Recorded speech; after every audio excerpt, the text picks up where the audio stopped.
JJ and his wife just found the house of their dreams, and they're nervous but excited to make the biggest financial decision of their lives. A few months ago, they were referred to me by a trusted friend, and my 24-year-old self does not want to mess this up.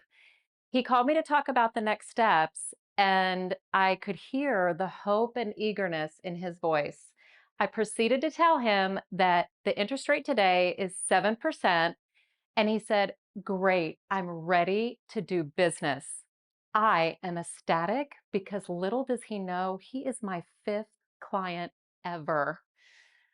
I go to lunch with a friend after we hang up, and I'm gone for about an hour. And when I return to my desk, I realize that I haven't sent in the form to secure the rate to keep it from going up. In lending, we call this locking in the interest rate. So I grab my form, I run over to the fax machine, it's 1995, and I'm ready to go.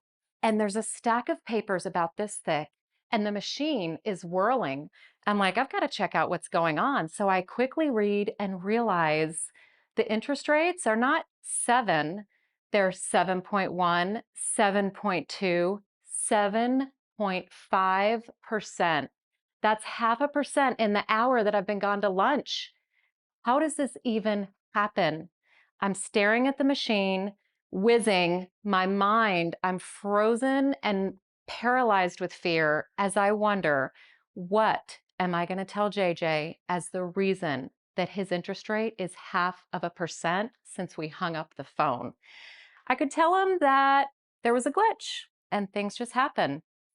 That doesn't sound great. I'm going to tell him that while we were on the phone, the market froze, and all the lenders across the country, they suspended pricing and they forbade any forms from coming in to lock in the rate. That is what I'm going to tell them.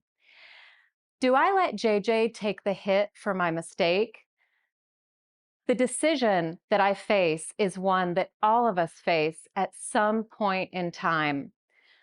When no one is looking, do we take the road that's the easiest, or we do the one that is right?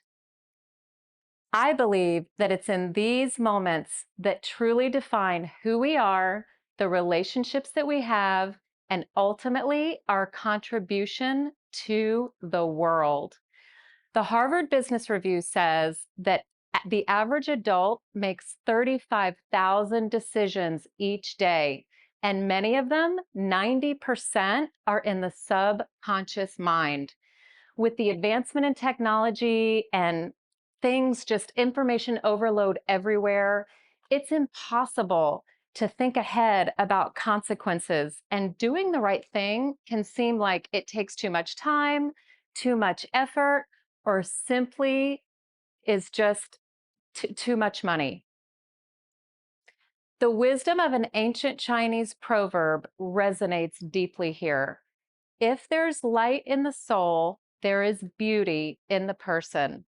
And if there's beauty in the person, there's harmony in the house. And when there's harmony in the house, there is order in the nation. And when there's order in the nation, there will be peace in the world. JJ's belief that I would keep my word and his trust in me led me this day to make the decision to pay the $7,500 to keep his rate the same. So I picked up the phone, closed my eyes, and called my Aunt Marianne to borrow the $7,500 to make this happen.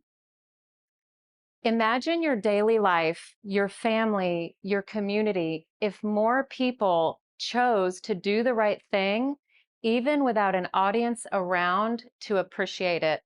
I believe that there's 3 core principles that we can follow as we make our 35,000 decisions each day. Number 1, owning up to your mistakes. Let's say that some errors slip through at work or that you miss a big deadline. Speak up, turn yourself in, acknowledge that you could do something different. This builds trust with those around you, and it also is the ultimate show of respect for others and of yourself. Number 2, do no harm. Harm can be physical, it can be mental, or it can be financial. Let's say that you say something hurtful to a friend or a family member or even a stranger.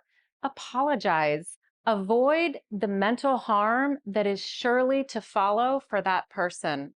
Or let's say that you're undercharged for a service. Instead of covering up the mistake and crossing your fingers hoping that no one finds out, speak up. Pay what you owe. This shows not only respect for the other person and avoids their future financial harm, but it shows the ultimate respect for yourself. And thirdly, keep your word. Keeping your word can be something as simple as showing up to help a friend as promised, or it can be keeping a verbal agreement that you made in a business deal. JJ never knew that I paid the difference to make his rate what it was and how close he came to having a 7.5 interest rate. It didn't matter. This was my gift to myself. The act of doing no harm, owning up to my mistakes, and keeping my word has threaded deeply into who I am today. It took me almost 18 months to repay my Aunt Marianne, and I'm proud to say, 30 years after the JJ experience, that my relationships, both personally and professionally, are strong, and I've built a thriving career. Martin Luther King Jr. said, "The time is always right to do what is right." Our lives will be different if we consciously choose to implement the right thing to even a fraction of the 35,000 decisions that we make each day. I challenge you to pick one act, big or small, in which you can choose to do the right thing no matter the cost.